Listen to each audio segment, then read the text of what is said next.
My son changed the locks on a Tuesday. I know it was a Tuesday because that was the day I always did the laundry, and when I came back from the laundromat with a basket of clean sheets that still smelled like fabric softener, my key didn't work. I stood on the porch of the house I had lived in for 31 years, holding warm sheets against my chest, and tried the key again. Nothing. I knocked. My daughter-in-law opened the door about 4 inches and said, "Craig says you need to find your own place now." I was 67 years old. She closed the door before I could answer. I want to tell you that I stood there with dignity, that I turned around and walked to my car with my back straight and my head up. But the truth is, I sat on the porch steps with that basket of sheets in my lap and cried until the neighbor's dog came over and put his head on my knee. The dog's name was Chester. No, that's not right. The dog's name was Biscuit. I remember because I thought, here I am, 67 years old, and the only living thing that wants to be near me right now is a dog named Biscuit. My husband, Stanley, had died 4 months earlier. Pancreatic cancer, 11 weeks from diagnosis to the end. We had been married 43 years, and he was the kind of man who never raised his voice, who brought me coffee every single morning before I woke up, and who kept a photograph of me from 1979 in his wallet until the day he died.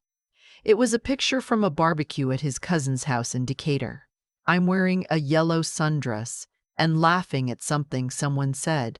Stanley told me once that he kept it because it was the moment he decided he would never let me go. But Stanley was gone, and the house, as it turned out, was in Craig's name. I didn't know that. Stanley had handled the finances. I know women my age aren't supposed to admit that anymore, but it's the truth. He paid the bills. He dealt with the bank. When he got sick, everything happened so fast that we never sat down and went over the paperwork. And after he died, Craig told me not to worry, that he would take care of everything, that this was still my home. That lasted 4 months. Craig is my only child. I had 2 miscarriages before him and 1 after, and by the time I turned 33, the doctor said it wasn't going to happen again. So Craig was it, my whole world. I drove him to baseball practice and helped him with his history papers and sat in the front row at his high school graduation and cried so hard that the woman next to me offered me a tissue and said, "It's okay, honey. They come back." But Craig didn't really come back. He went to college in Knoxville, met Monica during his junior year, and something shifted. Monica was polite. She smiled at all the right times. But there was a wall behind her smile, and I could never find a door in it. After the locks were changed, I drove to the bank to see how much money I had. Stanley and I had a joint savings account, or so I thought. The woman at the bank typed my name into her computer and looked at me with a particular expression that I have come to recognize as pity combined with discomfort. The account had been closed 3 weeks after Stanley died. Craig had been listed as a cosigner. I did not know that either. I had $1,200 in my personal checking account. My Social Security check was $1,344 per month. I had no credit card. I had no retirement fund. I had a 2011 Nissan Altima with 140,000 miles on it and a basket of clean sheets. I spent the first night at a Motel 6 off the interstate near Marietta, Georgia, $49 a night. I lay on the bed and stared at the popcorn ceiling and tried to do the math. $1,344 a month. $49 a night for the motel. That was $1,470 a month just for the room. More than my entire income. I had enough in checking to last maybe 3 weeks if I ate carefully. I want to be clear about something. I am not a stupid woman. I taught 2nd grade for 26 years at Hopewell Elementary. I helped 7-year-olds learn to read. I organized field trips and fundraisers and parent conferences. I kept a classroom of 24 children safe and fed and learning for nearly 3 decades, but I had trusted my husband with the money, and I had trusted my son with my future, and both of those decisions had brought me here, to a motel room that smelled like industrial cleaner, counting dollars on the bedspread. I called Craig the next morning. He answered on the 4th ring. "Mom, this is what's best for everyone." "Craig, I don't have anywhere to go. You'll figure it out. You always do." I wanted to ask him what he meant by that. When had I ever had to figure out being homeless at 67? When had that ever been a skill I demonstrated? but I could hear Monica saying something in the background, and Craig said he had to go, and the line went dead. I stayed at the motel for 9 days.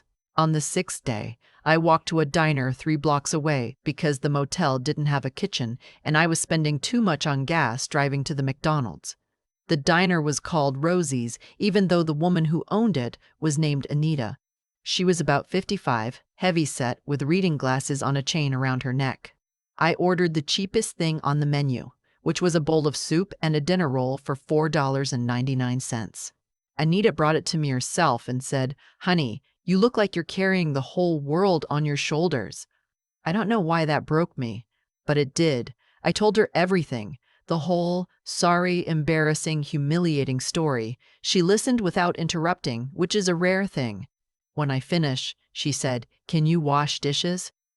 I started working at Rosie's the next day, cash under the table. She let me eat for free and gave me $60 a day. It wasn't enough for the motel, so I started sleeping in my car in the parking lot behind the diner. Anita pretended not to know. I pretended she didn't know. We kept that fiction between us like a shared secret. Every morning she unlocked the back door at 5 a.m. and I came in and washed my face in the bathroom before anyone else arrived. I was washing dishes at Rosie's for about 3 weeks when a man came in and asked for me by name. "Are you Lucille Pruitt?" I was standing at the sink with my hands in soapy water and an apron that was too big for me tied twice around my waist. I looked at this man in his gray suit and his polished shoes standing in the kitchen of a diner in Marietta, Georgia, and I said, "Who's asking?" His name was Mr. Pennington. He was an estate attorney from Portland, Oregon. He had been looking for me for 6 weeks. He sat across from me in a booth while Anita brought us coffee, and he told me something that I would have laughed at if I had any laughter left in me. My husband Stanley had a brother named Lester. I knew about Lester. Stanley mentioned him maybe 3 or 4 times in our entire marriage. They were estranged. Lester had left Georgia when he was 19 and gone west, and as far as Stanley knew, he'd become some kind of businessman. They hadn't spoken in over 30 years. Lester had died 8 months ago. He had never married, had no children, and he had left his entire estate to Stanley. But since Stanley had died first, the inheritance passed to Stanley's surviving spouse, me. I put my coffee cup down very carefully and said, "How much are we talking about?" Mr. Pennington opened his briefcase and took out a manila folder. Lester Pruitt's estate is valued at approximately $38 million. The majority is in commercial real estate holdings in Oregon and Washington. I looked at Anita. Anita looked at me. Neither of us said anything for a long time. "There are conditions," Mr. Pennington continued. "You'll need to provide proof of your marriage to Stanley, appear in person at the probate court in Portland within 45 days, and there's a contestation period during which any interested party can challenge the will." I didn't have a marriage certificate. It had been in the house that Craig had locked me out of. I called Craig that evening from the payphone outside the diner. I did not tell him about the inheritance. I asked him if I could come by and pick up some of my personal documents. "What documents?" "My marriage certificate. Some photographs. My social security card." There was a pause, then Monica's voice, close to the phone, saying something I couldn't quite hear. Then Craig said, "I'll put a box together and leave it on the porch." The box was on the porch 2 days later. It contained my social security card, a water bill from 2019, 2 Christmas ornaments, and a photograph of me and Stanley at Craig's college graduation. No marriage certificate, no birth certificate, no insurance papers. None of the documents from Stanley's filing cabinet that I had maintained for 20 years. I drove back to the motel parking lot where I'd been sleeping and sat in the car with the box on the passenger seat and the photograph in my hands. In the picture, Stanley has his arm around Craig's shoulders, and Craig is holding his diploma, and I'm standing to the side, squinting in the sun. We all look happy. We look like a family that would never end up here. Mr. Pennington said the marriage certificate could be replaced. We could get a certified copy from the county clerk's office. It would take time, but it was possible. The bigger problem, he said, was the contestation. "Who would contest it?" I asked. He looked at me over his glasses. "Your son has already filed." Craig had found out about the inheritance. I don't know how. Maybe he'd been contacted separately, or maybe he'd looked into it after I asked for the documents. But 3 days after I picked up that pitiful box from the porch, Craig filed a claim with the probate court in Portland, arguing that he, as Stanley's only blood descendant, was the rightful heir to Lester's estate. His filing stated that I had been estranged from the family and voluntarily abandoned the marital home. Voluntarily abandoned. I read those words in Mr. Dressend Pennington's office, sitting in a folding chair because he was working out of a rented space above a real estate agency, and I felt something cold settle in my chest. My son, my only child, the boy I had rocked to sleep and read to and cheered for and loved with every single molecule of my being, had told a court of law that I had voluntarily left. The probate hearing was scheduled for 6 weeks out in Portland. I had never been to Oregon. I had never been west of the Mississippi. I had $380 left in my checking account, and I was sleeping in my car behind a diner in Georgia. Anita lent me $600 for a plane ticket. She wouldn't call it a loan. She said, "You pay me back when you're a millionaire, Lucille, and not a day before." She packed me a lunch for the flight, a turkey sandwich, an apple, and 2 of her famous cinnamon rolls wrapped in foil. I cried at the gate. The woman sitting next to me on the plane asked if I was afraid of flying, and I said, "No, I'm afraid of everything else." Portland was gray and wet and smelled like pine trees. Mr. Pennington had arranged for me to stay at a residential hotel near the courthouse. The room was small but clean, with a little kitchenette and a window that looked out onto a street lined with trees I didn't recognize. I hung my one good blouse in the closet and sat on the bed and called Anita to tell her I'd arrived safely. The next 3 weeks were paperwork. Mr. Pennington and I met almost every day. He helped me get a certified copy of my marriage certificate. He gathered Stanley's death certificate, our tax returns from the years we'd filed jointly, photographs, letters, anything that proved our marriage was real and continuous. "The key issue," he told me one afternoon, "is that Craig is claiming you were separated from Stanley before he died. If he can establish that, he has a stronger case that the inheritance should pass to the next blood relative. We were never separated. Not for one day.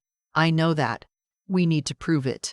I showed him the photograph from Stanley's wallet, the one from the barbecue in 1979, the one Stanley had carried for 43 years. I had found it in the box Craig left on the porch, tucked inside the Christmas ornament. Stanley must have put it there. Or maybe Craig didn't notice it. Mr. Pennington held the photograph carefully by the edges and said, "This is useful." Craig flew to Portland with Monica and a lawyer named Hutchins. I saw them in the hallway outside the courtroom on the first day of the hearing. Craig was wearing a suit I'd never seen before, dark blue, and his hair was shorter than the last time I'd seen him. He looked like a stranger who happened to have my late husband's jaw and my father's eyes. He didn't look at me. Monica did. She gave me a quick, tight smile that said nothing at all. The hearing lasted 3 days. On the first day, Hutchins presented Craig's case. He argued that I had left the home voluntarily, that I had made no attempt to contact Craig or reconcile, that Stanley had placed the house in Craig's name as a deliberate decision to exclude me from his estate. He used the word estranged 14 times, I counted. On the second day, Mr. Pennington presented my case. He showed the marriage certificate, the 43 years of joint tax returns, the medical records from Stanley's final weeks, showing that I was listed as his emergency contact and next of kin. He showed the photograph from the wallet. He showed a handwritten note Stanley had left in his nightstand drawer, which I hadn't known about until Mr. Pennington tracked it down through the hospital. The note said, "Lucille is my heart. Whatever I have is hers." I sat in that courtroom and listened to my husband's words read aloud by a stranger in a legal proceeding, and I pressed my hands flat against my thighs and breathed. Then Mr. Pennington presented the bank records. He had subpoenaed them. They showed that the joint savings account, the one with $94,000 that Stanley and I had built over decades of careful living, had been emptied by Craig 3 weeks after Stanley's funeral. They showed that Craig had added himself as co-signer on the account 2 days before Stanley died, when Stanley was on morphine and barely conscious. The courtroom was very quiet. On the third day, Hutchins tried to recover. He presented a letter, supposedly written by Stanley, stating that he intended the house and all assets to go to Craig. The letter was typed. The signature at the bottom was shaky and inconsistent with Stanley's handwriting on the dozens of documents we had already submitted. Mr. Pennington didn't even raise his voice. He simply placed Stanley's known signatures next to the letter and asked the judge to compare them. Then he entered into evidence a report from a forensic handwriting analyst who had examined the letter. The analyst's conclusion was that the signature was highly inconsistent with authentic samples of Stanley's handwriting and showed indicators of simulation. Craig's lawyer asked for a recess. The judge gave him 15 minutes. During the recess, Craig came over to where I was sitting. It was the first time he had looked at me in 3 days. He stood in front of me and said, "You're really going to do this? You're going to take everything?" I looked up at my son. He was 41 years old. I had given birth to him at 26 in a hospital in Atlanta during a thunderstorm. I had held him when he was 2 minutes old, and his eyes were shut and his fists were clenched, and I thought, I will never love anything as much as I love this person. I said, "Craig, you changed the locks on my house. You took the money your father and I saved for our whole lives. You left me sleeping in a car, and now you're standing here asking me if I'm being unfair." He didn't say anything. "I'm not taking anything from you," I said. "This money was never yours. Your father's brother left it to your father, and your father is gone, so it comes to me. That's the law. But more than that, Craig, it's what's right." He turned and walked back to his lawyer. Monica was sitting in the gallery, looking at her phone. The judge ruled in my favor. He cited the forged letter, the unauthorized access to the bank account, and the clear documentation of a continuous 43-year marriage. He also referred the matter of the forged letter and the bank account to the district attorney's office for potential criminal investigation. Craig turned white when he heard that. I did not feel triumph. I want to be honest about that. I did not feel vindicated or powerful or justified. I felt exhausted and sad and very, very old. I had gone into that courtroom to fight my own child for money I hadn't known existed 6 weeks earlier, and I had won, and it felt like losing. Mr. Pennington drove me back to the hotel. In the elevator, he said, "You handled that with remarkable composure, Mrs. Pruitt." "I'm a retired second-grade teacher," I said. "I once had a child throw up on me during a fire drill, and I still got 23 kids out of the building in under 2 minutes. Composure is professional training." He smiled. It was the first time I'd seen him smile. The estate took 4 months to settle. $38 million in commercial properties, investment accounts, and a house in Bend, Oregon that Lester had apparently built himself. I had never met Lester. I had never spoken to him. And now I was the owner of everything he had spent his life building. It was strange and heavy, and I didn't know how to hold it. The first thing I did was wire $200,000 to Anita. She called me screaming and crying and laughing all at once. She said, "Lucille, I only lent you $600. I said, "And you lent it to a woman sleeping in her car. That's worth more than money." Anita used part of it to buy the building where Rosie's operated. She'd been renting it for 18 years. She told me she stood in the kitchen after signing the papers and cried into a pot of chicken soup. The second thing I did was hire a financial advisor, a woman named Jolene in Portland, who wore her hair in a bun and spoke to me like I was a competent adult, which at that point was the greatest kindness anyone could offer. Jolene set up a trust, invested the bulk of the estate conservatively, and told me that even if I lived to be 110, I would never run out of money.